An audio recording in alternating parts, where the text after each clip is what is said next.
আমরা নিরপেক্ষ নই, আমরা মুক্তিযুদ্ধের পক্ষে। শুধু দর্শক শ্রোতা, দৃষ্টিকোণ একাত্তরের পক্ষ থেকে আপনাকে স্বাগত জানাই। কোন পথে চলছে বাংলাদেশ? একের পর এক পরিবর্তন, একের পর এক সমস্ত এমন সব ঘটনা ঘটে যাচ্ছে যেগুলো বাংলাদেশের মানুষ আসলে নতুন করে জানছে। এত কিছু ছাপিয়ে বাংলাদেশের বিভিন্ন গুরুত্বপূর্ণ স্থানগুলোতে, গুরুত্বপূর্ণ পদ ও পজিশনগুলোতে বিভিন্ন নতুন নতুন মানুষ আসছে, যারা নানা বিতর্কে সাথে যুক্ত ছিল বা কনফ্লিক্ট অফ ইন্টারেস্ট যেটাকে আমরা বলি, যে কিভাবে কাজটা করবে, এরকম অনেক ঘটনা ঘটে যাচ্ছে। আম, সবকিছু ছাপিয়ে আবার বাংলাদেশে জঙ্গিবাদী উত্থানের কথা শোনা যাচ্ছে। বাংলাদেশে একটা ভূ রাজনৈতিক চক্রের মধ্যে পড়ে গেছে। সবকিছু মিলে বাংলাদেশ আসলে একটা খুবই ক্রিটিক্যাল সিচুয়েশনের মধ্যে, বা একটা আমরা যেটা বলি ক্রস রোডের মধ্যে আছে। কেমন, কোন পথে হাঁটছে বাংলাদেশ? তো আমাদের সাথে এই যেহেতু আমরা ভূ রাজনৈতিক কূটনৈতিক বিষয়গুলো নিয়ে আলোচনা করব, সেজন্য আমরা এমন এক অতিথি হিসেবে এনেছি আমাদের সাবেক এমপি এবং মন্ত্রী, পররাষ্ট্রমন্ত্রী, কূটনীতিবিদ, রাজনীতিবিদ, অর্থনীতিবিদ এবং জাতিসংঘে নিযুক্ত বাংলাদেশের স্থায়ী স্থায়ী প্রতিনিধি হিসেবে দায়িত্বপ্রাপ্ত ছিলেন কে আব্দুল মোমেন। মোমেন ভাই, আপনাকে দৃষ্টিকোণ একাত্তরের পক্ষ থেকে স্বাগত জানাই। আমারও একটু বড় পরিচয়, হ্যাঁ আমি হলাম শিক্ষক, আর হ্যাঁ, বাকিগুলো হচ্ছে সব স্বল্পকালীন এক একটি না জব। তারপরে ওই কাজগুলো তো আপনি করেছেন। আমি ভূমিকাটা দিলাম, আপনার সমস্ত পরিচয়গুলো দিলাম। তার কারণ হচ্ছে আমি যে টপিকটা নিয়ে ফার্স্টে আপনার সাথে কথা বলবো, সেই টপিকের জন্য আপনার এই পরিচয়টা দরকার, কারণ আপনি কাজ করেছেন বলে you had experience, you have experience, so that's why আমি আপনার এই জাতিসংঘের পরিচয়টা সম্পর্কে মানলাম। এখন আমরা প্রথমে একটু আলোচনায় চলে যাই, সেটা হচ্ছে আইরিন খান। আইরিন খান বাংলাদেশের জাতিসংঘের স্থায়ী প্রতিনিধি ও রাষ্ট্রদূত হিসেবে নিয়োগ পেয়েছেন। আইরিন খানের একটা আরো অনেক পরিচয় আছে। এই এই নিয়োগটা রাষ্ট্রের প্রতিমন্ত্রী মর্যাদা উনি পাবেন। উনি বেতন ভাতা অন্যান্য সকল সুবিধা পাবেন। এর আগে আইরিন খান ছিলেন জাতিসংঘের মত প্রকাশের স্বাধীনতা বিষয়ক বিশেষ প্রতিবেদক। তার আগে উনি অ্যামনেস্টি 2001 থেকে 2009 তিনি অ্যামনেস্টি ইন্টারন্যাশনালের মহাসচিব ছিলেন। এবং এই আইরিন খানের আরেকটা পরিচয় হচ্ছে, শোনা যায়, আমি শুনেছি, তিনি হচ্ছেন বর্তমান বাংলাদেশের যে প্রধানমন্ত্রী তারেক রহমান, ওনার স্ত্রী জোবায়দা রহমানের কাজিন আইরিন খান। আইরিন খানকে নিয়ে নানা ধরনের বিতর্ক আছে। তর্ক থাকলে বিতর্ক থাকবে, কিন্তু এই আইরিন জুবাইদা খান ওনার নাম, উনি হচ্ছেন, ওনাকে নিয়ে বিতর্কগুলো আমি একটু বলি আপনাকে। মানবাধিকার পরম রাষ্ট্রীয় দায়িত্ব। দীর্ঘদিন আন্তর্জাতিক মানবাধিকার কর্মী হিসেবে সরকারের সমালোচনা করলেও উনি সবসময় বিগত সরকারের সমালোচনা করে আসছেন। আমি আওয়ামী লীগ সরকারের কথা বলছি। এখন সুযোগ পাওয়া মাত্রই রাষ্ট্রের কূটনৈতিক প্রতিনিধি হিসেবে এই পদটা উনি নিয়ে নিলেন, এই দায়িত্বটা উনি নিয়ে নিলেন। সেখানে তার নিরপেক্ষতাটা কোথায় রইল? তো উনি এতদিন যে এত মানবাধিকার কর্মী হিসেবে এত কথা বলে গেলেন, সেখানে ওনার কনফ্লিক্ট অফ ইন্টারেস্টটা কি? ওনাকে এখন কিভাবে মানুষ জাজ করবে, করা উচিত? আমি আপনার থেকে এটা জানতে চাই। বাংলাদেশের মানবাধিকার পরিস্থিতি নিয়ে উনি সকল সময় কথা বলেছেন। মত প্রকাশের স্বাধীনতা নিয়ে কথা বলেছেন, সাংবাদিকদের নিরাপত্তা, নাগরিক অধিকার নিয়ে কথা বলেছেন। বাংলাদেশে গত 2 বছর যাবৎ যে পরিমাণ অ্যাট্রোসিটি, যে পরিমাণ মানে গুম খুন, মেরে ঝুলিয়ে রাখা, যে পরিমাণ ঘটনা ঘটছে, ওনার বক্তব্য নাই। তার মাঝখানে উনি পথটা নিয়ে নিলেন। সেটা নিয়ে আপনার কাছ থেকে জানতে চাই। ডিজিটাল নিরাপত্তা আইন নিয়ে উনি কথা বলেছেন অনেকবার। এখন তো বাংলাদেশে কোনো ডিজিটাল নিরাপত্তা, মানে মানুষ ফেসবুকে পোস্ট করলেও ভয় পায়, সাংবাদিকরা কথা বলতে পারে না। এটা নিয়ে উনি কি কি ভাবছেন, আমি সেটা নিয়ে বলতে চাই। উনি যুদ্ধাপরাধীদের যখন বিচার হচ্ছিল, তখন তিনি আন্তর্জাতিক মহলে বলেছেন এটাকে অন্য আবার রিভিউ করা হোক। এক যুদ্ধাপরাধীদের বিচার নিয়ে উনি বিতর্কিত করার চেষ্টা করেছেন। সেটা নিয়ে আপনি কি বলেন, সেটা নিয়ে বলতে চাই। এবং এইরকম একটা পজিশনে থেকে উনি যে নিরপেক্ষতার কথা বলে, মানবাধিকার কথা বলে, মত প্রকাশের স্বাধীনতার কথা বলে, কিন্তু উনি নিজেই রাজনৈতিকভাবে পক্ষপাতদুষ্ট। আপনি এখন আইরিন খান নিয়ে আপনার বিশ্লেষণটা বলেন।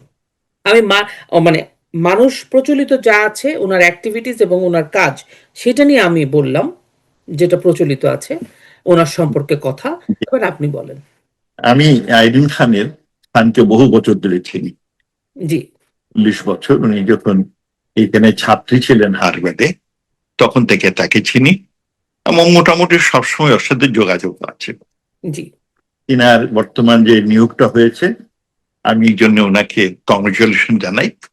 তিনি অনেক দিন ধরে এই কোনো একটা পজিশনের জন্য আপনার আন্তর্জাতিকভাবে অনেক কেটেছেন, অনেক কাজ করছেন, কিন্তু শেষ পর্যন্ত ওনার আত্মীয়তার কারণে তিনি এই আপনার Bangladesh ambassador to the UN and permanent representative হওয়ার সুযোগ হয়েছে। মানে আত্মীয়তার বন্ধনটা বড় কড়া। যাই হোক, আপনি যেগুলো বললেন যে উনি মানবাধিকার কর্মী, আমি তাকে মানবাধিকার কর্মী হিসেবে ভালো জানি, ভালো আইনজ্ঞ। তিনি একটি আইনের শাসন ইডলতেও চাকরি করেছেন, সেইখানেও তিনি বিভিন্ন দেশে আইন যাতে স্বচ্ছ, সুন্দর ও নিরপেক্ষ হয় তার জন্য তিনি কাজ করেছেন। তিনি একসময় অ্যামনেস্টির সেক্রেটারি জেনারেল ছিলেন। আমি তখন অ্যামনেস্টির একজন কন্ট্রিবিউটর ছিলাম সবসময়। তারপরে ওনার যখন আপনার অ্যামনেস্টি থেকে বের হয়ে গেলেন, তখন একটা বেশ বদনাম হলো অ্যামনেস্টির। এই হ্যাঁ, ওইটাই শুনতে চাই। তারপর থেকে আমি অ্যামনেস্টিকে টাকা দেওয়া বন্ধ করে দিই ওনার আপনার পরপর, কারণ এই দুর্ঘটনা শোনার পরে। দুর্ঘটনাটা একটু বলেন। যে দুর্ঘটনাটাই শুনতে চাচ্ছি। না, তখন ওই যে উনি সেক্রেটারি জেনারেল ছিলেন, ওর এবং আর্থিক কিছু লেনদেনের বিষয়ে ওনাকে নিয়ে বিতর্ক আছে। হ্যাঁ, যাই হোক, দুশো মানুষ, but we have lot of respect for a Bangladeshi. আমি বলতে চাই যে আমাদের মাননীয় প্রধানমন্ত্রী শেখ হাসিনা, তিনি দুনিয়ায় যেখানে বাঙালি মেয়েরা আপনার ভালো করেছে, উন্নতি করেছে, তাদের সবসময় তিনি সহায়তা করেছেন। এই দিক থেকে শেখ হাসিনা একজন মহানুভব। কারণ জেনে শুনেও বাঙালি মেয়ে যদি কোথাও ভালো কাজ করে, তিনি তাকে সাপোর্ট দিয়েছেন। তিনি যে স্পেশাল রেপোর্টার হলেন এই যে ফ্রিডম অফ অপিনিয়ন, সেটা তো বাংলাদেশ তাকে সহায়তা করেছে। সুতরাং এটি শুধু ওনাকে করে নাই, শেখ হাসিনার একটি নিয়ম ছিল, বাঙালি মহিলা যে যেখানে ভালো কাজ করতেছে কিংবা নাম বেশ এগিয়ে গেছে, তাকে আরো সমর্থন দেওয়া। সবচেয়ে দুঃখের বিষয় আইরিন খানের এই নতুন নিয়োগে ইটস এ গুড নিউজ, কিন্তু আমরা আশা করব সেই সাথে আমাদের অনেক প্রত্যাশা। কারণ গত 2 বছর ধরে বাংলাদেশে যে মানবাধিকার লঙ্ঘিত হচ্ছে, মানুষ নির্যাতিত হচ্ছে, একটা লোককে আপনার জীবন্ত জ্বালিয়ে ফেলা হলো। একটি ছেলে, সে এক্সটর্শন মানি, চাঁদাবাজির টাকা না দেওয়ার জন্য আওয়ামী লীগের ছাত্রলীগের ছেলে, তাকে আপনার পাথর দিয়ে দিবালুকে মেরে ফেলা হলো। তারপরে আরেকটি ছেলে, ছাত্রলীগের ছেলে, তাকে বোধহয় বিএনপি করতো, যাকে পাথর দিয়ে মেরেছে, কবর দেওয়া হয়ে গেল। তিনি এইগুলোর উপরে কোনো বক্তব্য দেননি।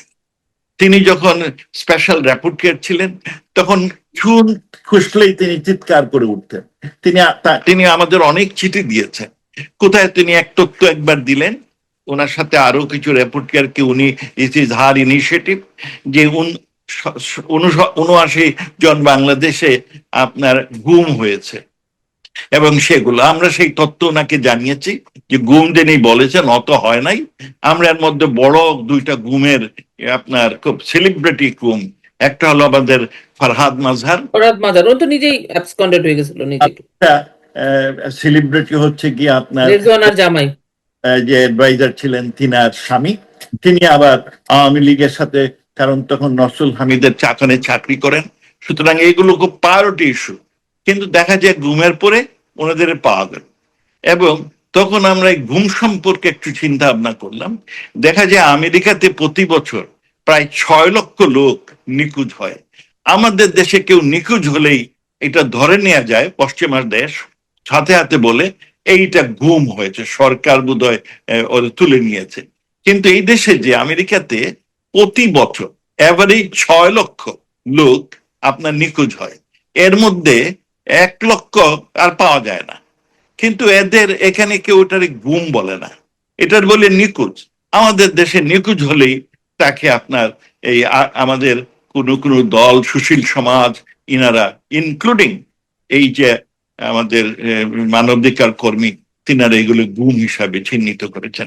যাই হোক, আই ডোন্ট নো, এইটার একটা বদ অভ্যাস হয়েছে, এই বদ অভ্যাসটা। তবে আমি খুশি যে এই বর্তমানে বাংলাদেশের অবস্থা খুবই খারাপ এবং মানবাধিকার লঙ্ঘন হচ্ছে, দেশে কোনো আইনের শাসন নাই, দেশে মত প্রকাশের কোনো সুবিধা নাই, সব বহু পত্রিকার সম্পাদক, পত্রিকাগুলো বেদখল হয়ে গেছে, অনেক আপনার সাংবাদিকরা জেলে, মিথ্যা মামলায় তারা আহত, মিথ্যা মামলায় বছরের পর বছর আটক আছে। তিনি এই যে দেশে মিথ্যা মামলার একটা বেসাতি চলছে, প্রায় 3,60,000 লোক আপনার এই মিথ্যা মামলায় জেলের মধ্যে আছে, যে জেলের আমাদের সর্বমোট আপনার ক্যাপাসিটি হচ্ছে 42,000, সেইখানে 3.5 লক্ষ উপরে। আর আমি আশা করব যে আইরিন খান এই সব ব্যাপারে সোচ্চার হবেন। তিনার যদি অন্য থাকেন, চাকরিটা হয়ে গেছে, this is a good thing. এখন উনি she could take a lead. তিনি এখন, যেহেতু তিনি মানবাধিকার কর্মী, যেহেতু তিনি আইনের শাসন চান, যেহেতু তিনি মত প্রকাশের স্বাধীনতা চান, তিনি একমাত্র মত প্রকাশের স্বাধীনতার ক্ষেত্রে ওনার পত্রিকা সেই ডেইলি স্টার এবং ডেইলি আপনার প্রথম আলো যখন আহত হলো, তখন একটা স্টেটমেন্ট দিয়েছেন। আর অন্য কোথাও কোনো স্টেটমেন্ট আমি দেখিনি। এইটা মনে হয় আপনার ওনার যে যে উনি কাজ করেন তার সাথে একটু বেমানান। কারণ আমি মোমেন ভাই, এখানে আমি একটা একটা বিষয় আপনি বারবার ওনাকে বলছেন উনি চারিত্রিক কাজ করে, উনি বেমানান, উনি এটা করবে, উনি ওটা করবে, কিন্তু ওনার চরিত্রের মধ্যে কিন্তু এটাও ছিল যে উনি ওই যে অ্যামনেস্টি আমলে যে ওনার বিতর্ক হয়েছিল যে প্রধান থাকাকালে তার নেতৃত্বে সংস্কার, বিভিন্ন সিদ্ধান্ত এবং আর্থিক সুবিধা নেওয়ার নিয়ে তার একটা গন্ডগোল হয়েছিল, আপনি জানেন। তাহলে এবং মজার ব্যাপার হচ্ছে উনি গত 2 বছরে, আপনি নিজেই বললেন, গুম, খুন, হত্যা, ধর্ষণ, কোনো কিছু নিয়ে দুই পত্রিকার পোড়ানো বাদ দিয়ে কোনো কিছু নিয়ে তার কোনো স্টেটমেন্ট নাই।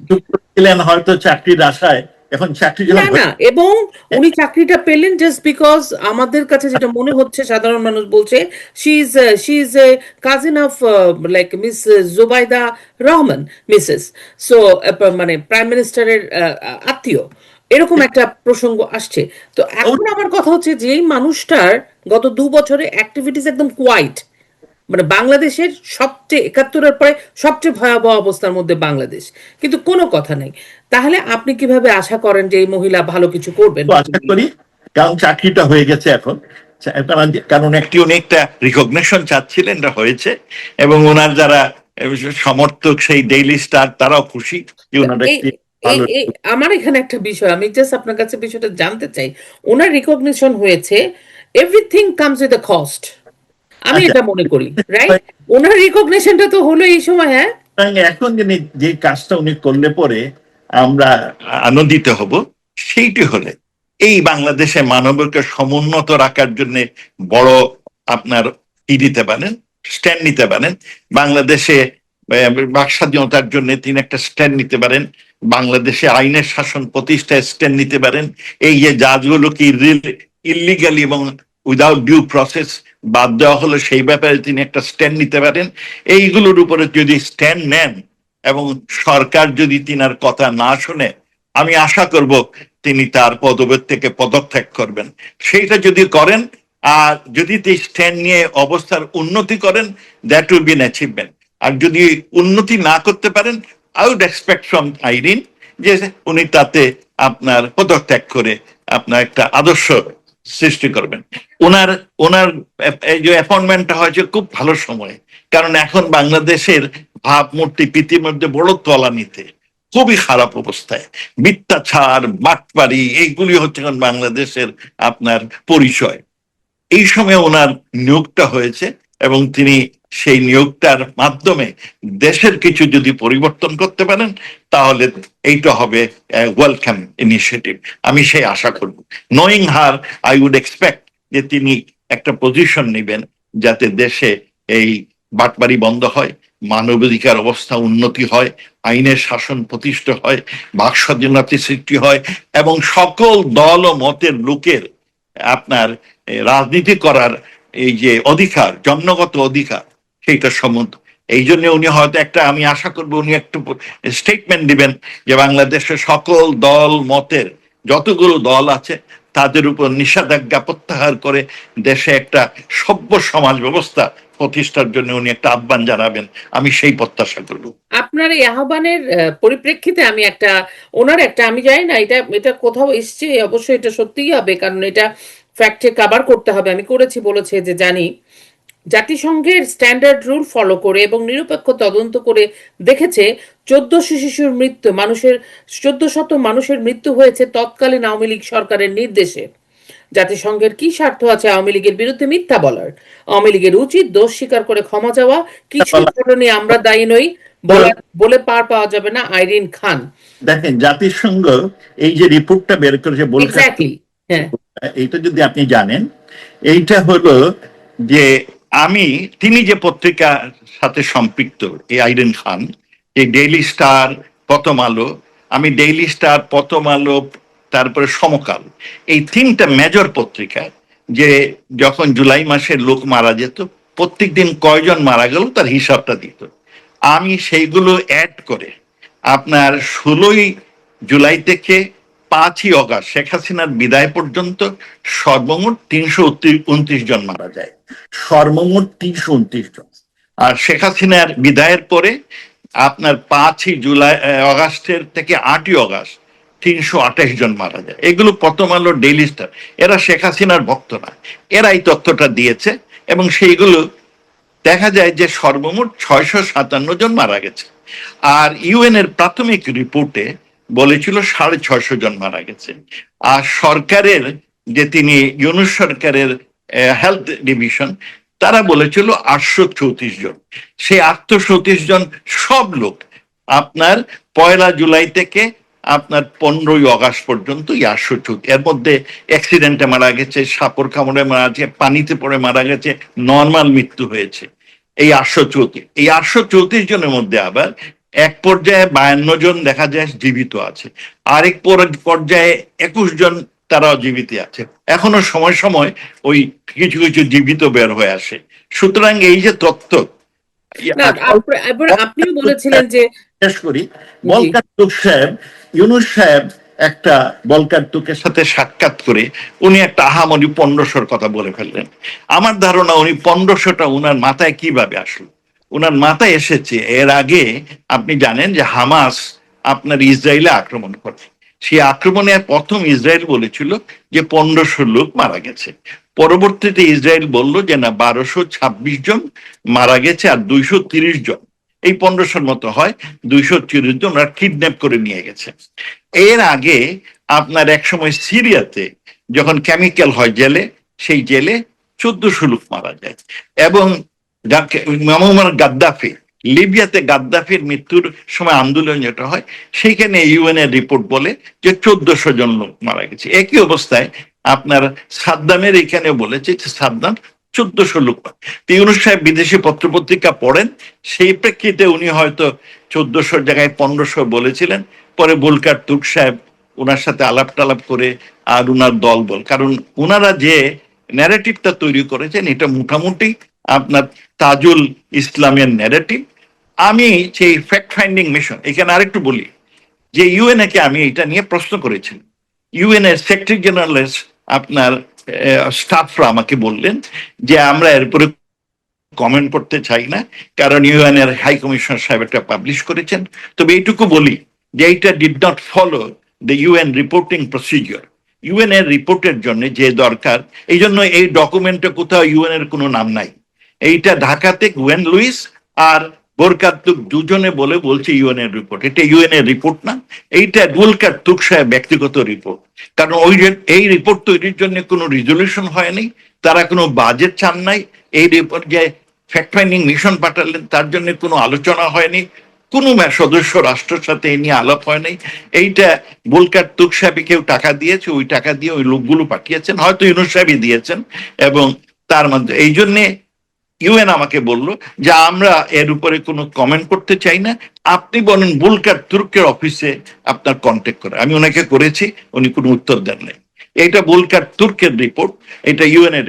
এই রিপোর্টের ফলে যে দুটো বড় হার্ম হলো, যে ক্ষতি হলো, একটি হচ্ছে যারা সত্যিকার করে মারা গেছে তাদের প্রতি একটা ডিসসার্ভিস হলো, কারণ তারা তো আত্মত্যাগ করেছে, কিন্তু তাদের আত্মত্যাগটা এই বইফুর কিছু লোকের কাছে এই টাকার লোভে আপনার নাম ঢুকিয়ে দিয়েছে।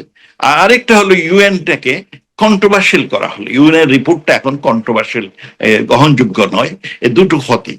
আরেকটা জিনিসকে আমি অ্যাড করতে চাই, এই যে 657 জন মারা গেল, আমি এর মধ্যে অক্টোবর মাসে ঢাকায় থেকে আমি লোকমার হতে যারা পুলিশরা মারা গিয়েছিল তার ছবি শুদ্ধ তথ্যগুলো আমি ফ্যাক্ট ফাইন্ডিং মিশনের কাছে পাঠিয়েছিলাম। তারা এটা গ্রহণ করতে রাজি হন নাই, তবে আমার যারা দল গিয়েছিল তারা ওটা দিয়ে এসেছে। তারা সে নিয়ে কোনো কথা বলে নাই, ইনডেমনিটি নিয়ে কোনো কথা বলে নাই। এই যে যুবলীগের 122 জনের ছবি শুদ্ধ আমি ওনাদের দিয়েছিলাম, ওনারা সেই নিয়ে কোনো কথা বলেন নাই। ওনারা শুধু তাজুল ইসলামের ন্যারেটিভ, সরকারের ন্যারেটিভটা দিয়েছেন। আর এই যে তিনাদেরই হোমের ছিলেন অ্যাডভাইজার সেই সাখাওয়াত সাহেব 7.62 কথা বলেছেন, হায়ার্ড আপনার শার্প শুটার। সেই শার্প শুটারের কোনো তথ্য তারা গ্রহণ করেন নাই। আমরা তখন একটা দাবি করেছিলাম এই বন্দী অবস্থায় যে প্রত্যেকটি যারা মারা গেছে তাদের একটি পরীক্ষা করা হোক, আপনার পরীক্ষা করা হোক কিভাবে তারা মারা গেল, গুলিতে কিভাবে, কারণ আবু সাইদের মৃত্যুকেও সবাই বলে এটা গুলিতে হয় নাই, সুতরাং এগুলো পরীক্ষা করা হোক। ইউনুস সরকার তো করে নাই, পরবর্তী আপনাদের বর্তমান ইউনুস সরকারের এক্সটেনশন তারা এগুলো করা দেশের জন্য খুব দরকার, কারণ এটা খুব অন্যায় হয়েছে। সুতরাং ওই ক্ষেত্রে আমি এখানে বলবো, আই উড এক্সপেক্ট যে আইরিন খান, হ্যাঁ, একটা মানবতা কর্মী, আইনের শাসনের কথা তিনি বলেন, তার উচিত ছিল ইউএন কে বলা যে তোমাদের রিপোর্টটা আপনার কন্ট্রোভার্সিয়াল, সুতরাং তোমরা এটা ফুল ইনভেস্টিগেশনের জন্য আবার একটা টিম পাঠাও, যাতে গ্রহণযোগ্যতা, ইউএন এর গ্রহণযোগ্যতা থাকে। এইখানে তিনি ব্যর্থ হয়েছেন এবং এই ব্যর্থতা তাকে মাথায় নিতেই হবে। আর কে কতজন মারা গেছে সেইটারও আইডেন্টিফাই করা উচিত, কারণ তা না হলে আমরা সত্যিকার ইতিহাসটা জানবো না। মোমেন ভাই, আপনি যেটা বলেন যে আইরিন খান এখানে ব্যর্থ হয়েছে, এখানে ব্যর্থতার তো কিছু নাই, কারণ উনি তো স্পষ্টতই উনি এই স্টেটমেন্টটাকে ওন করলেন। I have questioned it.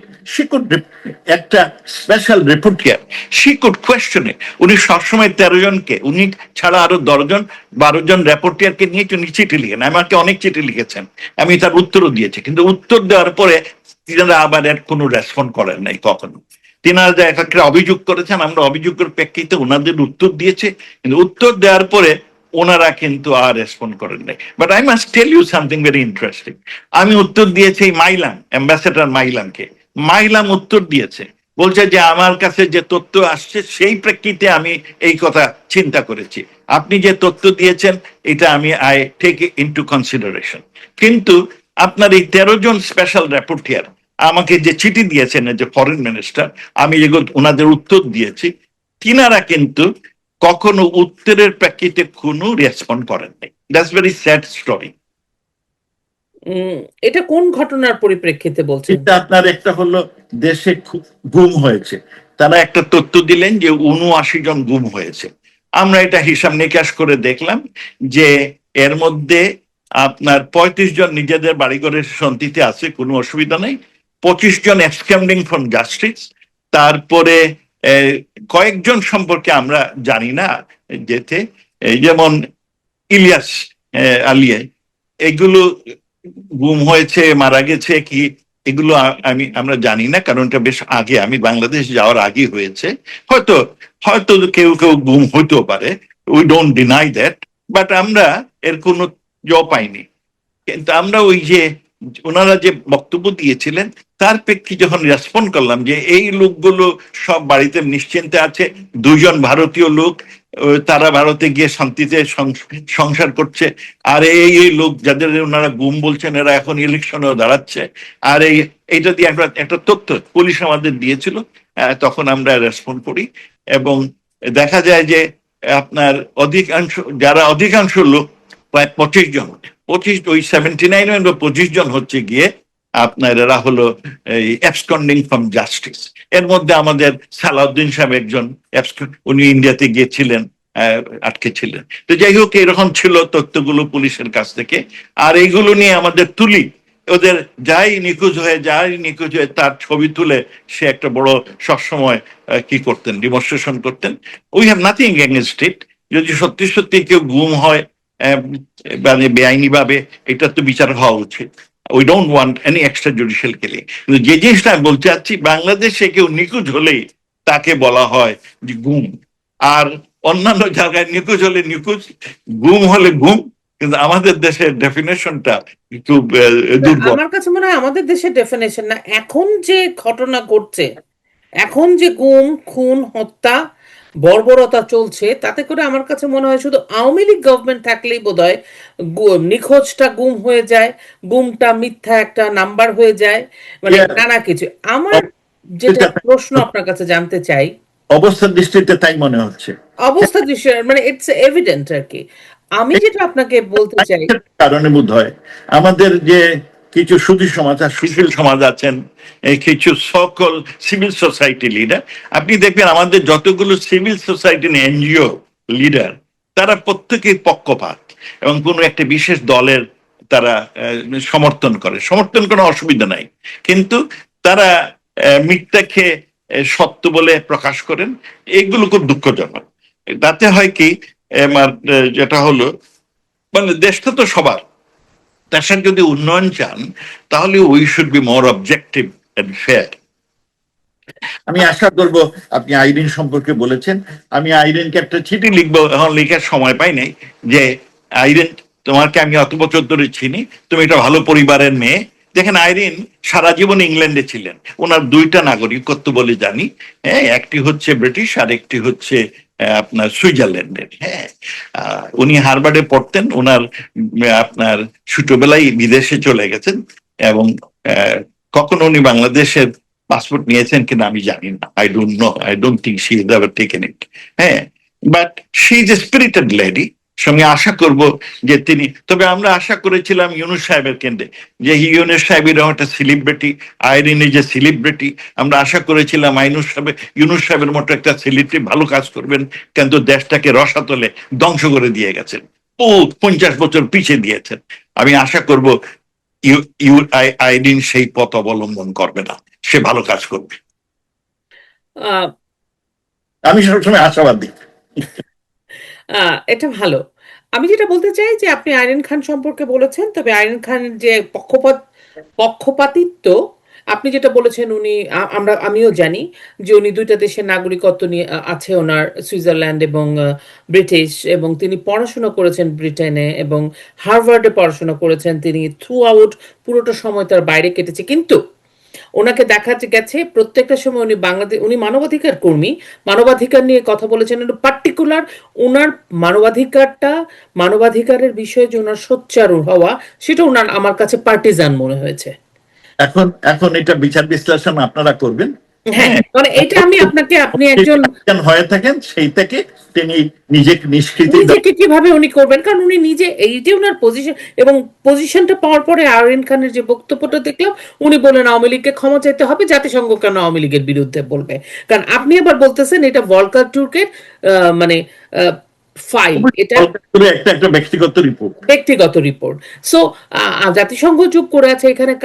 জাতিসংঘ যে আসলে ফেয়ার না, জাতিসংঘ যে নিরপেক্ষ না, সেটা তো বোঝাই যাচ্ছে। আমরা এখন অন্য প্রসঙ্গে একটু আসি, আইরিন খান থেকে আমি অন্য প্রসঙ্গে আসি। সেটা হচ্ছে যে যে জাতিসংঘ আগে যে অনেকগুলো রিপোর্ট করেছে, ওই হিসাবে ইরাক, সিরিয়া কিংবা লিবিয়া, এই সবগুলোই হয়তো ওইখানে কি আছে, শুভঙ্করের ফাঁকি আছে এখন মনে হয়। হ্যাঁ, সেটাই আমি সবটাতেই শুভঙ্করের ফাঁকি আছে, কারণ আমার নিজের কিছু সিরিয়ান ফ্রেন্ড আছে, আমি জানি, মানে আমি এখানকার, আমি টরন্টোর কথা বলছি, ওরা এক্সাইল হয়ে এসছে পরিবার সহ। আমাদের এখানে কানাডাতে তো প্রচুর সিরিয়ান রিফিউজিস আছে। আমি একটু অন্য প্রসঙ্গে আছি, আমি বাংলাদেশে আজকে থাকি। আপনি বলছিলেন এই যে 84 জন গুম হয়েছে, কিছু হলেই গুম গুম গুম গুম। এবং একটা কথা, আহ, শেখ হাসিনা সরকারের আহ, ইয়ার পরিবর্তনের পরে একটা কথা প্রায়ই শোনা যায়, যেত তখন, খুব বেশি দিন একটু কম শোনা যায়, সেটা হচ্ছে আয়না ঘর। আমি আপনি কি আয়না ঘর পরিদর্শন করেছিলেন? আমরা তো দেখলাম আমি ইউনুস একটা লোহার চেয়ারে বসে আছে। সরকারের মন্ত্রী 5 বছর ছিলাম। জি। আর সরকার তার আগেও আমি সব দেশের সব খবর নিতাম, আরো ইউএনএতে ছিলাম। আমার এই দীর্ঘদিন বা সরকারে থাকা এবং সরকারের বাইরে থাকায় কোনো লোক, কোনো সরকারি কর্মচারী, কোনো পুলিশ, কোনো আর্মি, কোনো ডিজিএফআই কেউ কোনোদিন আয়নাগরের কথা বলেনি। আমাদের ক্যাবিনেটে এই নিয়ে কোনোদিন কোনো আলোচনা আমি এই আয়নাগরের গল্প শুনলাম ইউনূস সাহেবের ক্ষমতা দখলের পর থেকে। এর আগে আমরা কোনোদিন আয়নাগরের খবর শুনিনি। তারপরে আয়নাগরের খবর শুনলাম যে কি এক ভদ্রলোক আজমি সাহেব, যিনি এখন লেফটেন্যান্ট জেনারেল পদবি দেওয়া হয়েছে, তিনি নাকি সেখানে 10 বছর না কতদিন ছিলেন। তার একটা গামছা দিয়ে উনি চলতেন, গামছাটা দেখা গেল ব্র্যান্ড নিউ একেবারে। এই এক গামছা 10 বছর, মানে এই গামছার মাসবে এইটার ম্যানুফ্যাকচারের নাম জানতে চাই, এত ভালো গামছা, 10 বছর কিছু নষ্ট হয়নি। তারপরে শুনলাম যে উনি খুব কষ্টে ছিলেন, হেমক টমক। পরে শুনে যায় না, উনি এয়ার কন্ডিশন রুমে ছিলেন। I don't know. আমি এই জন্য প্রস্তাব করি যে ইউএন প্রত্যেক বছরে বাংলাদেশে গিয়ে সব জেল পরিদর্শন করবে, আর এই ধরনের বানোয়াট আয়নাগর যদি কোথাও থাকে সেইগুলো পরিদর্শন করবে। It should be routine matter. আমি পিস কিপিং এর চেয়ারম্যান হিসাবে, UN peace keeping and peace building কমিশনের চেয়ার হিসাবে আমি বিভিন্ন দেশে গিয়েছি পোস্ট কনফ্লিক্ট ক্লান্টে। সেইগুলোতে আমরা জেলে পরিদর্শন করতাম, দেখতে যে আপনার প্রিজনারদের অবস্থা কেমন। এবং সেইখানে ইউনূস সাহেব কিন্তু অনেক সময় আমাদের এই বিভিন্ন দেশে, আমি বলতে পারি সেন্ট্রাল আফ্রিকান রিপাবলিক, সেখানে উনি এই জেলে আপনার উনি মসকিউটো, মানে ওই যে মসকিউটো নেট, কি বলে, আপনার মশারি মশারি সাপ্লাই করেছিলেন ইউএন কে। কিন্তু বাংলাদেশের যে জেলটা এত খারাপ, সেই জেলে উনি ওনার আন্ডার হিজ ওন ওয়াচ কোনোদিন মসকিউটো নেট ওখানে পাঠান নাই, কিন্তু পাঠিয়েছেন ওই সেন্ট্রাল আফ্রিকান, মানে হ্যাঁ ওরা পয়সা দিয়েছে ওনাকে সেই জন্য। যাই হোক, আমি মনে করি it should be routine matter for UN to investigate all the jails and এই ধরনের বানোয়াট আনোয়াল। আমি কোনোদিন আয়নাগরের কাহিনী কোনোদিন শুনি নাই। এই ইউনূস সাহেব সরকারে আসার পরে এই আয়নাগরের কাহিনী উনি বানিয়েছেন। He is a very innovative man, so he did this. উনি ওনার দলবল খুব ইনোভেটিভ বলে। আহ, এটাই ভালো বলেছেন যে ইউনূস সাহেব নিজে বানিয়েছেন, ইজ এ ফেক কিন্তু সেন্ট। অনেক কিছু বানিয়েছেন, মব কালচার, মব ভায়োলেন্সটা উনি বানিয়েছেন, এই আয়নাগর উনি বানিয়েছেন, মিথ্যার বাটপারি এইটা তো উনার। জঙ্গিদের উনি ছেড়ে দিয়েছেন। তারপরে দেশবাসীকে বলছেন কি, সব লোক আমাকে বলছে তুমি লোক পাঠাও, লোক পাঠাও, লোক পাঠাও। হ্যাঁ, কেটে ব্যতিব্যস্ত করে ফেলতেছে, কিন্তু লোক, একটা লোক বিদেশে যেতে পারে না। আচ্ছা, আমরা একটু অন্য প্রসঙ্গে যে আওনা ঘরের কথা তো আপনি বললেন যে আপনারা কখনো আওনা ঘর, আমরা আসলে শুনিনি, আমি শুনিনি কোনোদিন আওনা ঘর। দেশে থাকতে। হুম। উম, এখন আমি যেটা জানতে চাই যে এই যে বাংলাদেশের একটা পরিস্থিতি আমরা দেখলাম যে আপনি যে আজকের একটা খবর আপনি পড়েছেন কিনা জানি না, আমি বাংলা ট্রিবিউনে আমি আপনাকে আবার পাঠিয়েছিলাম যে সিঙ্গাপুরে দুজন ব্যক্তি গ্রেফতার হয়েছে, তাদেরকে বাংলাদেশে পাঠিয়েছে। এর আগে কিন্তু মালয়েশিয়াতে এরকম শুনেছিলাম জঙ্গিবাদী তৎপরতার সাথে যুক্ত ছিল। যেহেতু সিঙ্গাপুর থেকে পাঠানো হয়েছে, দেশের ভিতরে আমরা জানি যে 20টা ঘাঁটি আছে, তারপরে এখানে জঙ্গিরা, এনসিপির ভিতরে একজন ছেলে ছিল যে জঙ্গি, তারপরে এনসিপি তাকে বহিষ্কার করেছে, এখন সিঙ্গাপুর থেকে পাঠালো। আমরা আসলে বেসিক্যালি গার্মেন্টস আমরা এক্সপোর্ট করতাম, গার্মেন্টস এর জন্য আমরা খুবই বিখ্যাত।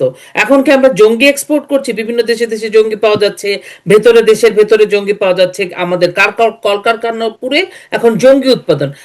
পাকিস্তানের এই বদনাম ছিল, তো এটাকে আমাদের মধ্যেও চলে আসলো এখন, যেহেতু আমরা মিনি পাকিস্তান। খুব দুঃখজনক যে শেখ হাসিনার বিদায়ের পর থেকে বাংলাদেশে জঙ্গি উত্থান ব্যাপক আকারে হয়েছে। আপনি দেখেন, শেখ হাসিনা যখন বিদায় হলেন, তারপরে এই নতুন সরকার, ইউনূস সরকার সব জেল খুলে দিল। সেই জেলে যারা কনভিক্টেড টেররিস্ট তাদের ছেড়ে দিল, আর তাদের দেওয়ার এলাও যে আমাদের 460টি আপনার থানা, ওরা সব অস্ত্র লুট করলো, বিভিন্ন জায়গা থেকে অস্ত্র লুট করলো, কিন্তু সেইগুলো উদ্ধারের প্রচেষ্টা হয় নাই। আর এই জঙ্গি যারা কনভিক্টেড জঙ্গি বের হয়ে আসলো, তাদের আবার অ্যারেস্ট করার কোনো ইচ্ছা এই ইউনূস সরকার করে নাই, বর্তমান সরকারও করছেন না। এটা খুব দুঃখজনক। আর এই জঙ্গিদের প্রতি তৎপরতা বাড়তে লাগলো। কি হলো আমরা দেখি এখন, সে আইএসআই, সেই আপনার আল কায়দা। আপনি কি শুনেছেন যে ভারতে অবস্থানরত যে ইসরায়েল অ্যাম্বাসেডর বলেছে বাংলাদেশে হামাসও আছে? তো হামাস তো অনেক দেশের জঙ্গিবাদী। বলতে পারবো না, কিন্তু বাংলাদেশে আমরা যেতে দেখেছি কালো আর সাদা সেই ফ্ল্যাগ গুলো, আইএসআর ফ্ল্যাগ, আল কায়দার ফ্ল্যাগ, এইগুলো নিয়ে লোক র্যালি করতেছে, মার্চ করতেছে। আর ওই সব বড় বড় প্রতিষ্ঠান, এই যে ইন্টারন্যাশনাল নন টেররিস্ট তারে বড় বড় নেতা দেশে আসছেন, সম্মানের সাথে তারা মিটিং করছেন। আর সম্প্রীতি থেকে বিভিন্ন জায়গায় আপনার এই ছেলেপিলে, ইয়াং ছেলেপিলে গুলোকে ট্রেনিং দিচ্ছেন। এই যে দেশে একটা আপনার টেররিস্ট উত্থান হচ্ছে, এটা দেশের জন্য অমঙ্গল, দেশের মানুষের জন্য অমঙ্গল, এবং আমি মনে করি আঞ্চলিক শান্তি স্থিতিশীলতার জন্য এইটা একটা বড় রকম ভয়ানক অবস্থা। আর আপনি এখন যার বললেন যে আগে আমরা দেখলাম যে বাংলাদেশ থেকে কিছু টেররিস্ট আপনার মালয়েশিয়াতে ধরা পড়েছিল, হ্যাঁ, প্রায় 50 জনে। আর এইবারে বললেন সিঙ্গাপুর। এটা খুবই দুঃখজনক যে বাংলাদেশ, যেটা একটা প্রোগ্রেসিভ কান্ট্রি, এইটা একেবারে পুরো উল্টো হয়ে টেরোরিস্ট কান্ট্রি হয়ে যাচ্ছে। টেরোরিস্টদের ভবিষ্যৎ নাই। টেরোরিস্টরা কোনো ধর্মে বিশ্বাস করে না, তারা কোনো দেশে বিশ্বাস করে না, তারা শুধু অনিষ্ট করতেই বিশ্বাস, অনিষ্ট করতেই তারা একমাত্র আগ্রহ। এবং তাদের সুতরাং এই যদি হয়ে থাকে, Bangladesh is moving towards A terrorist country. এইটা এক সময় 2001 থেকে 6 Bangladesh was known as a cocoon of global terrorism. এখন মনে হয় এই একই লাইনে চলছি। এটা যদি হয়ে থাকে খুবই দুঃখজনক। আমি আশা করব তারিক সরকার এর উপরে শক্ত অবস্থান নেবেন, যেন বাংলাদেশ একটা মৌলবাদী টেররিস্ট কান্ট্রি না হয়। বাংলাদেশ যেন মৌলবাদী টেরোরিস্ট কান্ট্রি না হয়, এটা আমরা সবাই আশা করি। আচ্ছা, আমরা এবার একটু অন্য প্রসঙ্গে চলে আসি। আপনি আওয়ামী লীগ, আওয়ামী লীগের যে রাজনীতি, আওয়ামী লীগের করণীয়, আওয়ামী লীগকে সত্যি কথা বলতে বাংলাদেশে একটা উম, এটাকে এটাকে আপনার সুস্থ অবস্থা বলা যাবে না। বাংলাদেশে একটা এত বড় ভোট ব্যাংক, যাদের মেজরিটি, এবং বাংলাদেশের মুক্তিযুদ্ধকে ধূলিসাৎ করার যে চেষ্টা, এটা আগেও হয়েছে, এখন আরো বেশি করে হচ্ছে। তো এই যে অবস্থার মধ্যে এমন একটা বৃহৎ রাজনৈতিক দল, এত ডাইভার্সিফাইড একটা রাজনৈতিক দল, বিভিন্ন শ্রেণী পেশা, বিশেষ করে প্রান্তিক মানুষ, এই রাজনৈতিক দলটার আসলে এখন তো শোনা যায় মাঝে মাঝে, যে একবার শুনেছিলাম 2-3 দিন আগে, ওনারা কি দলকেই নিষিদ্ধ করে দেবে। এতদিন কার্যক্রম নিষিদ্ধ ছিল, এখন দলই নিষিদ্ধ হয়ে যাবে। এই অবস্থাতে তাদের সভানেত্রীর উপরে একটা ফাঁসির রায় দিয়ে দিয়েছে একটা ক্যাঙ্গারু কোর্টে। এই অবস্থায় আপনার আওয়ামী লীগকে কি বলার আছে? ছেলেরা তো মরছে। আওয়ামী লীগ একটা দল, এটি বাংলাদেশ স্বাধীনতা এনে দিয়েছে। এই আওয়ামী লীগ দলের কারণে বাংলা, আমাদের মুখের ভাষা বাংলা আমরা বলি, এটাকে জাতীয় ভাষা হিসেবে স্বীকৃতি অর্জন করেছে। আওয়ামী লীগ দল এমনই দল, স্বাধীনতা শুধু এনে দেয় নাই, এই বাংলাদেশকে একটা তলাবিহীন জুড়ি থেকে একটা উন্নয়নশীল দেশ, বিশ্ব সমাজে সম্মানের আসনে অধিষ্ঠিত হয়ে স্বল্প আয়ের দেশ থেকে উন্নত মিড ইনকাম কান্ট্রি তৈরি করেছে। এই সবই আওয়ামী লীগের অর্জন। এত বড় দল, আর এই দলের এত অর্জন, আর সেই সাথে বাংলাদেশের জনগণের আশা আকাঙ্ক্ষা, তাদের প্রত্যাশা, এই সবই আপনার অর্জিত হয়েছে আওয়ামী লীগের মাধ্যমে। আওয়ামী লীগটা একটা অনুভূতি, আওয়ামী লীগটা একটা স্পন্দন। যে মানুষেরই কোনো আশা থাকবে, আকাঙ্ক্ষা থাকবে, সে আওয়ামী লীগ করবে, কারণ আওয়ামী লীগ হচ্ছে তাদের হাতিয়ার। সুতরাং এই দলটাকে এইরকম আপনার হিটলারের মতো কি অবস্থায় ধ্বংস করা যাবে না। ওটা বের হয়, আওয়ামী লীগের উপর নিষেধাজ্ঞা এসেছে, আপনার আইয়ুব খান সাহেব করেছেন, ইয়াহিয়া খান সাহেব করেছেন, পরবর্তীতে বারবার এসেছে আওয়ামী লীগ ঘুরে। তবে আমার মনে হয় এই মুহূর্তে যেটা দরকার, আমরা আওয়ামী লীগ প্রায় 16 বছর এক নাগারে সরকারে থাকায় আমাদের মধ্যে অনেক আগাছা জন্ম নিয়েছে। এখন সেই আগাছাগুলো দূর করে দলটাকে সংগঠিত করতে হবে। আমি খুব আত্মবিশ্বাসী, আমি এই জন্যে যে আমাদের দলের নেত্রী শেখ হাসিনা জীবিত আছেন, আল্লাহ তাকে জীবিত রেখেছেন, অসংখ্য মেহেরবান। এবং উনি জীবিত রেখেছেন নিশ্চয়ই কোনো কারণে। আবার আওয়ামী লীগ ফিরে আসবে, তবে আমাদের কাজ করতে হবে, দলটাকে সংগঠিত করতে হবে, আমাদের মধ্যে ঐক্যবোধটা বাড়াতে হবে, একতা এক হয়ে কাজ করতে হবে। কাজটা কি? শুধু আওয়ামী লীগের পুনর্জীবন না, সেই সাথে বাংলাদেশকে টিকে রাখার। কারণ আওয়ামী লীগের পুনর্জীবন, আওয়ামী লীগকে বাঁচিয়ে রাখার জন্য যে উদ্যোগ, সেইটা বাংলাদেশকে বাঁচিয়ে রাখার জন্য। যদি আপনার বাংলাদেশ, আওয়ামী লীগ না থাকে, বাংলাদেশ এই ধ্বংস হয়ে যেতে পারে। সেই জন্য এবারের সংগ্রাম হবে, এবারের উদ্দেশ্য হবে বাংলাদেশকে টিকিয়ে রাখা। যেই বাংলাদেশে বিশ্বাস করে সে আওয়ামী লীগের সপক্ষ হয়ে এবারে আন্দোলনে যোগ। আর আমি খুব আশাবাদী যে বাঙালিদের বিভিন্ন দেশে বিভিন্ন প্রতিষ্ঠান আছে, বিভিন্ন সামাজিক প্রতিষ্ঠান আছে, হিউম্যান রাইটস গ্রুপ আছে, তারা সবাই এক বাক্যে দাবি করবে যে দেশে সভ্য সমাজ ব্যবস্থা তৈরি হোক। এই সভ্য সমাজ ব্যবস্থা তৈরির জন্য যেটা দরকার, সেইটা হচ্ছে দেশ থেকে এই রাজনৈতিক দলের উপর থেকে নিষেধাজ্ঞা প্রত্যাহার।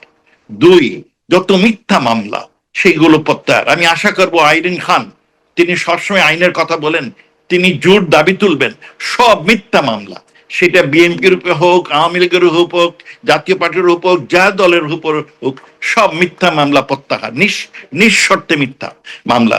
আর হলো দেশে বিচার এবং আইন বিভাগের স্বচ্ছতা এবং নিরপেক্ষ। বর্তমানে আমাদের দেশের আইন বিভাগটা একটা এই যে ভেহিকল এক্সটর্শন, ইন্টিমিডেশন, করাপশন হয়ে গেছে। এই থেকে এর উদ্ধার।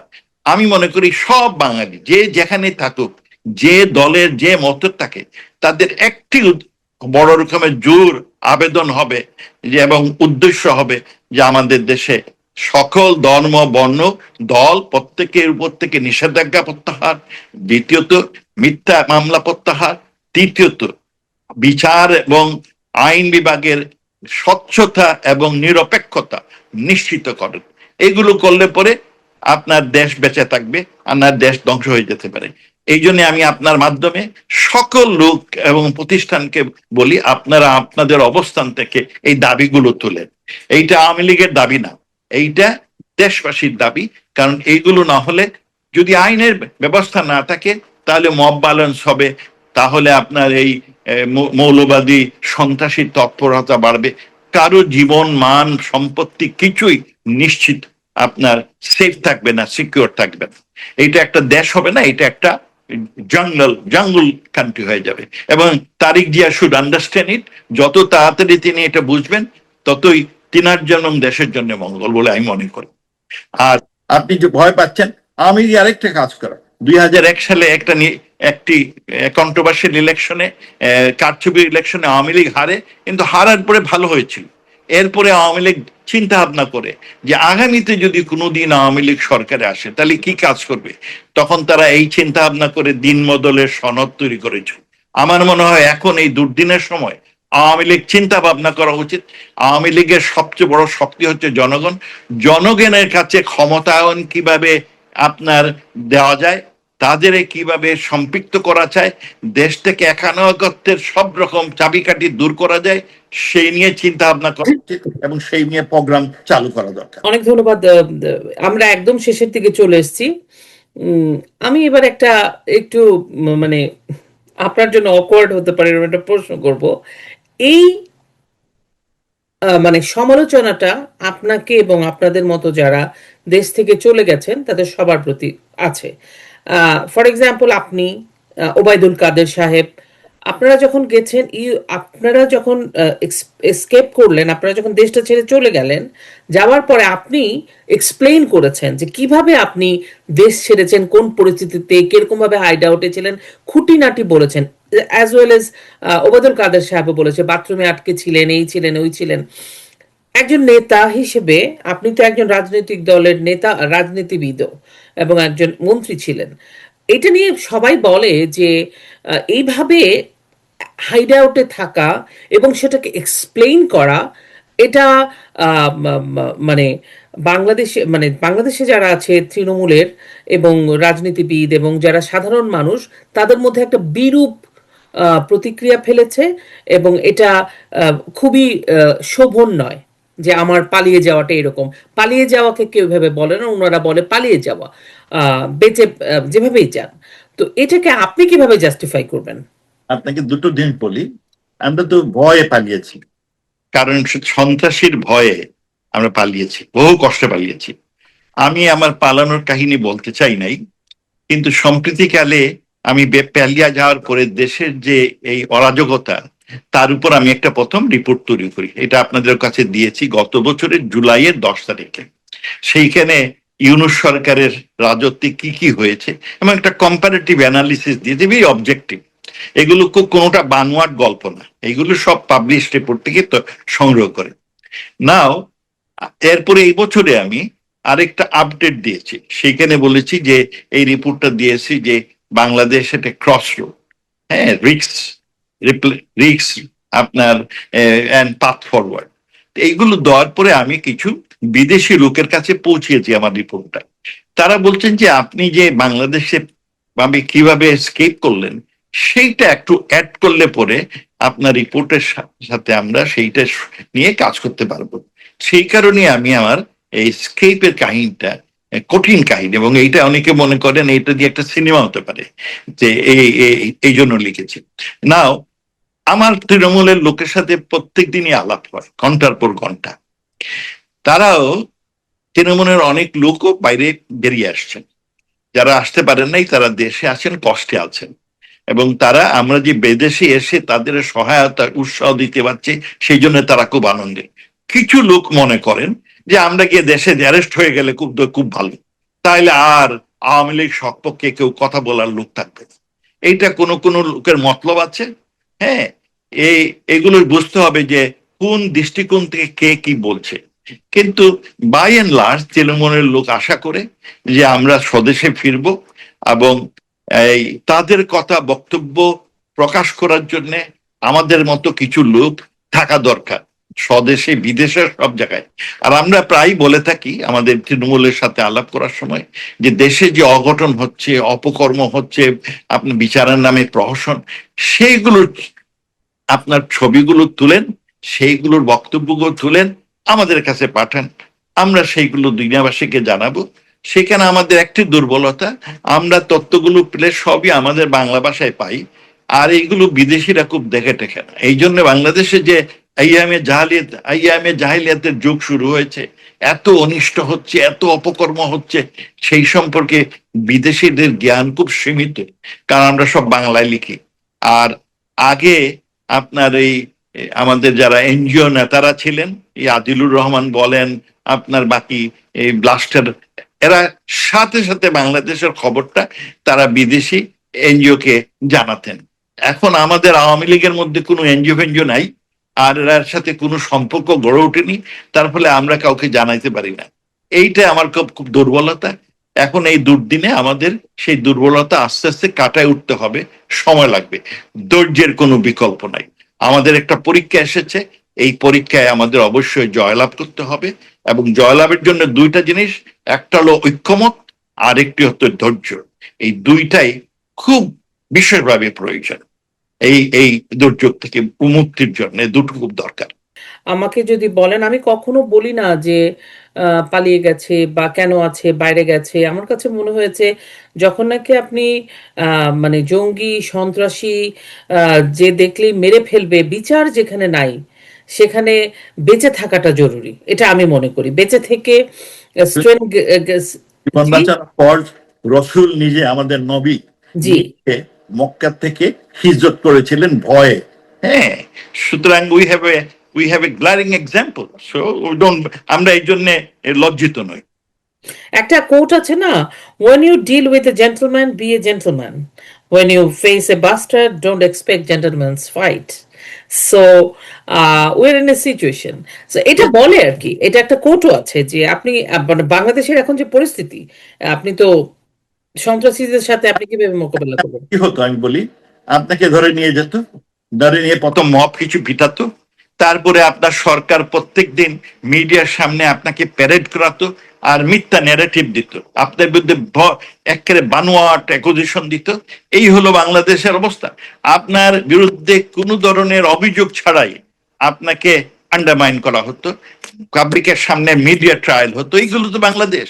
এইগুলো, these are unacceptable, these are violation of human rights. এই যে বিচারের আগে এই দেশে, সভ্য দেশে, আপনি কানাডায় থাকেন, সভ্য দেশে until you are proven guilty you are innocent, আপনার উপর অত্যাচার হওয়ার নিষেধ। কিন্তু আমার দেশের তো যেদিন আপনার পুলিশ দলের সাথে সাথে কোনো এভিডেন্স ছাড়াই আপনি গিলটি এবং আপনাকে অত্যাচার করবে। This is what people want? No, people don't want it. কিন্তু আমাদের দেশের এই বর্তমান আইনের অবস্থা, আমাদের সমাজ ব্যবস্থা যে এত খারাপ, যেটা আমরা উন্নতি করতে গিয়ে করতে পারি নাই, সেই কারণে আমাদের দুঃখ হয় যে এইগুলোর উপর আমাদের জোর আরো বেশি দেওয়া উচিত ছিল। আমরা দেশে আইনের শাসন প্রতিষ্ঠা করতে পারি নাই, এই সামাজিক অবস্থার পরিবর্তন করতে পারিনি। আমি একটা জিনিস কাজ করেছিলাম যে লোক কয়েদিকে যখন ধরে তখন ওই দড়ি দিয়ে বেঁধে রাখে। আমি সরকারকে বলেছিলাম, আমাদের আইনমন্ত্রী স্যার, অন্তমন্ত্রী সাহেব শুনেন, এই দড়ি দিয়ে বাঁধেন কেন, এটা বন্ধ করেন। এই আমেরিকাতে হাতের মধ্যে দুই পুলিশ আর হাত আর একুজের হাত, দুইজন একসাথে এক হাতে কি পরে থাকে, আর আপনি কেন দড়ি দিবেন কেন? This is not acceptable. যাই হোক, আমাদের দেশে এই প্রথা এখনো প্রচলিত আছে। আপনি দেশে থাকলে আপনার হলো গিয়ে জেলে থাকবেন, আর জেলে তো ইদানিং দেখা যায় কত 129 জন, এই গত 6 মাসে 61 জন জেলের মধ্যে পয়জনিং এ মারা গেছে। সো আপনি কি আশা করেন? আপনি কি চান যে এগুলো সব মরে যাক, তারা আওয়ামী লীগ যাতে আর না থাকে দুনিয়াতে? মানে আমার কাছে মনে হচ্ছে যে সেটাই বোধহয় চাচ্ছে। সেই কারণে অবশ্য এখন পালাপালির কথাটা তো বলে না। আমার মনে আছে যে বিচারপতি, সাবেক বিচারপতি যে এবিএম খায়রুল হক, মানে আহ, এই যে প্রত্যেককে যে পিঠমোড়া করে, আমি তো দেখছি যে আম, মানে বড় বড় বর্ষিয়ান যত নেতারা আছেন সবাইকে যে পিঠমোড়া করে বেঁধে বেঁধে নিয়ে যাচ্ছে, তারপরে মারছে, মব হচ্ছে, দীপুমণি, মমতাজ ডিম দিয়ে মারছে, মানে ভয়াবহ বিচারপতি, তারপরে আমাদের মানিক ভাই, এত ভয়াবহ অবস্থা। সুতরাং অবশ্যই। আমার কাছে এটা, আমি আপনার সাথে এই যে যারা চলে গেছেন, যারা সেফে আছেন, আমি মনে করি যে সেফে থাকাটা আপনাদের একটা ভালো সিদ্ধান্ত, এটা আমি মনে করি। কারণ জীবন দিয়ে দেওয়ার তো কোনো কিছু নাই, তারপর অন্যায়কারীদের কাছে, সন্ত্রাসীরা আপনাকে মেরে ফেলবে, অপমানিত করবে, এটা তো হতে পারে না, হওয়া উচিত নয়। This is my. রাসূল মক্কা থেকে চলে গেছিলেন মদিনাতে এই শত্রুতের ভয়ে। আমাদের উদাহরণ আছে। So that's nothing wrong in it, will come back. Yes, will come back. অনেক ধন্যবাদ ভাই।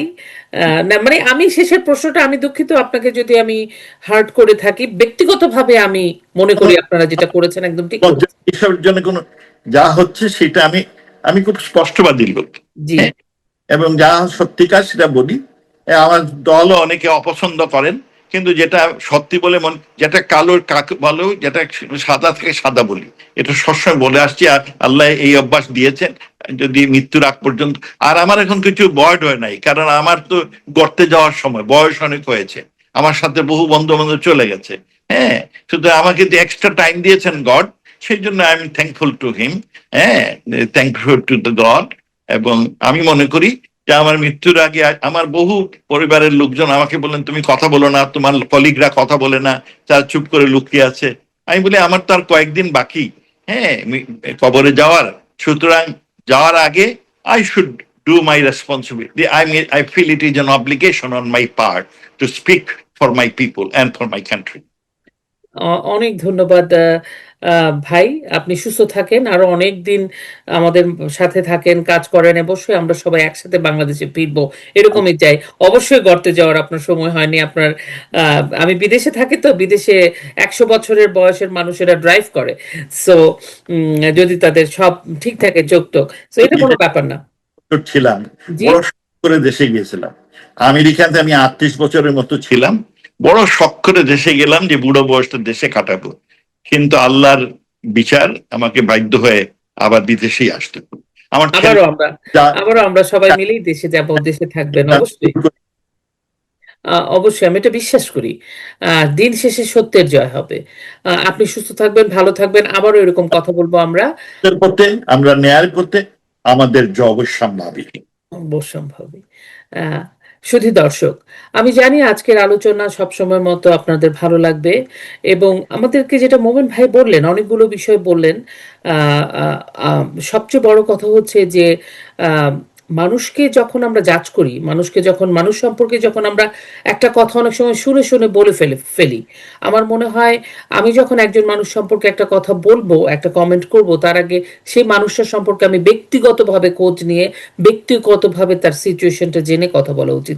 এটা আমি এক ব্যক্তির বিশেষের কথা বললাম, কিন্তু আমি যেটা বলতে চাই, এই যে যারা মানবাধিকারের ঝান্ডা গত 15 বছর উঠালেন, মনে হয় কিছু হলেই মানবাধিকার গেল গেল গেল গেল, 2024-এর 5ই আগস্টের আগের কথা বলছি, সেই মানবাধিকারের ঝান্ডা ওনারা কর্মচারীরা, কর্মীরা এখন কিন্তু গত 2 বছরের যে ভয়ঙ্করভাবে মানবাধিকার লঙ্ঘন হচ্ছে, গণহত্যা হচ্ছে, সেটা নিয়ে কোনোই কথা বলছে না। একটা একটা গ্রুপকে টার্গেট তুমি করে তারা এখন কালা বধির। তারা এখন কালাবধির।